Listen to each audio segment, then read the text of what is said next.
Everyone said, let's go in the locker room. I said, no, we have to watch this because this is going to be our turn one day. So stick your tongue out and get a little taste of the champagne because we'll get our shot. They come so close and everyone knew that we probably at this stage, I thought we should have been the favorite to win it. And not to win it, it was an amazing, I guess, stun feel amongst the team and also in the fans. So it was a really eye-opener that you can work so hard and get so close and not achieve your ultimate dream. He was called the Alabama Slammer. He came from Alabama, and boy, could he slam the ball. He could do it well. I don't think there's been anyone in this league, and there probably never will be anyone in this league, that had that athleticism. James was probably the most explosive big man ever come to Australia. In terms of vertical straight up. Nice shot, from 15 in, he can hit the bank shot. On the defensive end, you come near him, he wouldn't jump until you jump, and he can block the shot 9 out of 10 times, and that was a great attribute. I love, out of all of the competition, was playing against North Melbourne because they was competitive, they would do anything to win, and it was actually going to war, and that's what excited me. I enjoyed competing, and they brought out the best out of any athletes. And I think when you play a game of basketball, that's all you can ever want to do.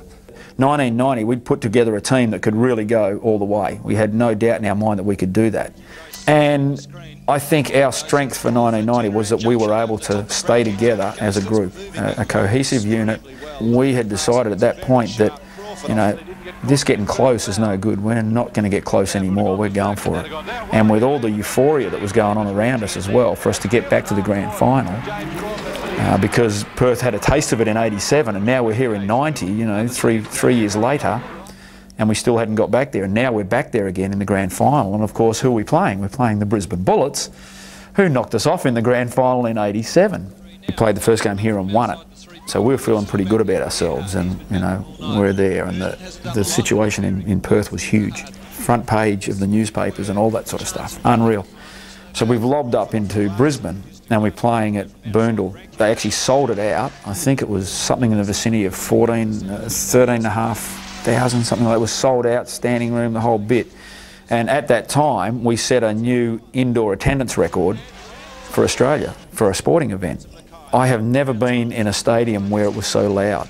This was phenomenal. It was just unbelievable. And I always maintained that they were so loud they were actually moving the ball in the air, but that was our excuse for our poor shooting, I think. And they just blew us out. They really just destroyed us. They left equipment at the hotel. Their minds just weren't on the job that night. Came back, again had another 1 a.m. session in the hotel. I can remember Kerry Stokes went into the room and told the players to start slapping their faces. And he was saying, slap it harder and harder and harder. And the players were just absolutely clobbering themselves. And then Kerry said, that's what happened to you tonight. And that was all the message they needed. Game 3 they absolutely controlled. Brisbane were never in it. It was phenomenal. We'd made a pact as a group that we weren't even going to look at the scoreboard. Okay, we need to look at time and things like that, but we weren't going to look at the score. We're never going to concentrate on that. We're just going to concentrate on what we had to do at the time. When we got to the plane, that they said to Kerry that, it's too big. We have to put that underneath. He said, no, it's coming with us. We're to buy a seat for it. You know what I mean? So we brought the trophy on the plane with us back to Perth. So it was a fantastic effort. Went through Sydney, through Melbourne. We stopped there, and everyone was having a good time. Then we got to Perth, and the crowds at the airport was absolutely amazing. It was the best greeting that you can ever hope to see. We arrived at the airport to about 6,000 or 7,000 people at Perth Airport at midnight on a Sunday night with a school day the next day. You go, hey, I think we've arrived. I think we've actually arrived. And that gave us the impetus to really to push on and go for that next year and try and win it for those people. If you got a championship, you know that people are coming out there to try to beat you. If that doesn't motivate you enough to get yourself prepared, they're going to run over the top of you. And I'm never going to step on the court and feel like I'm not prepared and I'm ready to go to battle. I guess motivated having the championship, that knowing that everyone that came there, they beat you, they got the attitude that we are potentially champions because we beat the champions. And I'm saying to beat us, you really would have to be championship type material. Other than that, you don't come here. 1991 was a revolutionary year, not only for the Perth Wildcats, but for the National Basketball League, because Murray Arnold was hired as coach. He was an assistant coach at the Chicago Bulls, and he was totally different to anything that had ever happened. And he changed the way the league was played. His mantra was protect the paint. He believed defense won titles, and you protected the keyway at all costs.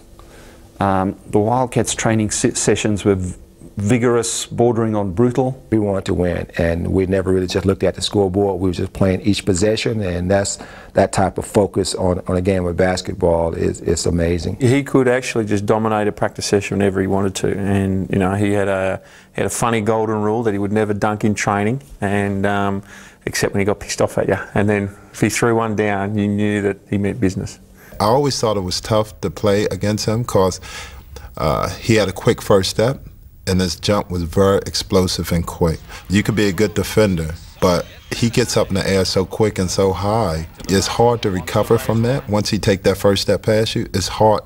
By the time you try to recover on James don't went up and dunked the ball. He is just that quick getting off the floor. The problem that we had was that when you win a championship, all of a sudden everyone comes gunning for you.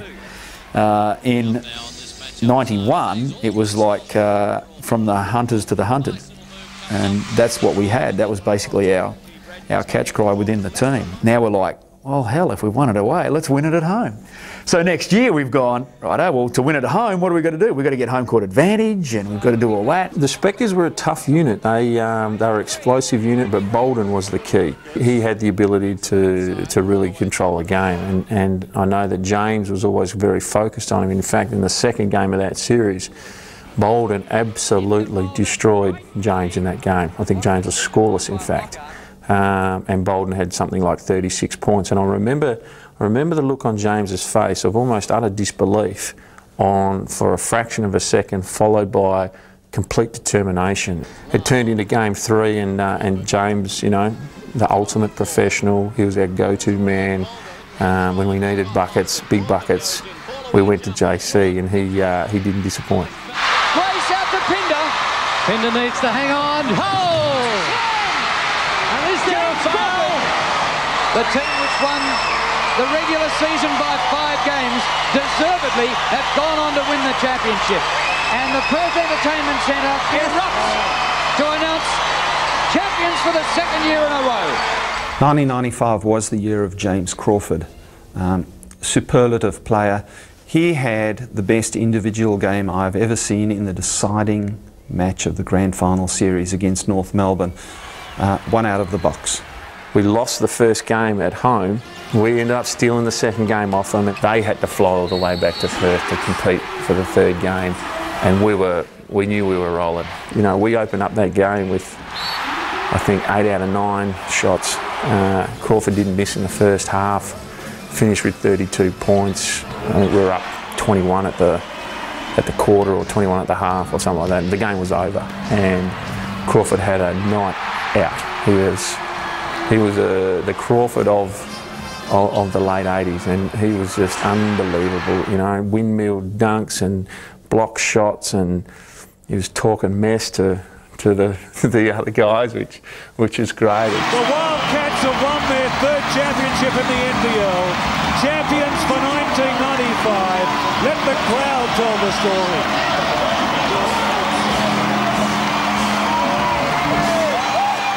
It was the year of the McDonald's Cup, where the winning team went to go and play against the Houston Rockets and Real Madrid, and you know, went to London and all that sort of stuff. The press conference afterwards, I can remember going and asking Robert Horry of Houston, were there any players here who even made an impact on you? And he said, yeah, 2 very good players. He said, there were 2 players here who could live in the NBA. And he said, one's that Vlahov guy, that big guy, he said, you know, he's tough. And he said, that other guy, the black guy with the freckles. He didn't know his name. He just knew he was something special. And that was James Crawford. The way James had jumped back then, a lot of that he could still jump like that today. I've seen him we just played in the game a few months ago. He just went up baseline and did one of them patting that baseline, went up, dunked on a few people. I didn't like dunking in game just wide open. I like dunking on people, over the top of people, and that kind of stuff. And that's kind of what got me into the stuff. So now the guys go out and make a dunk wide open and just make a slam. You should take a guy to the rack with you and put it into his face, and that's the kind of stuff that I think the fans love, and that's the kind of stuff that I jump up and say I give it up on. I wanted to make sure I played at a standard that my whole career that the fans could appreciate it, and they came out there to see the Alabama Slammer. The Slammer was happening. I was blocking shot and running the court and be able to help my team win. Once I couldn't do it at that level, I wasn't going to try to stick around. Unfortunately, I had a cartilage injury that wouldn't actually respond to treatment even after surgery. So I had to kind of walk away, and I was able to play to the age of to 40, and that was also an ambition of mine. James Crawford was the best power forward in NBL history. He could do things that no one else could. He typifies the clover years of the NBL, the great years of the NBL, the years when 15,000 people went to watch a grand final in Melbourne, when it was standing room only at the entertainment centre in Perth. James Crawford excelled when the NBL was at its very best, when the imports they got were right out of the top drawer. People were just amazed, literally amazed that someone could do those kinds of physical things as an athlete. And to this day, I still have not seen a better athlete in the league ever. Thursday.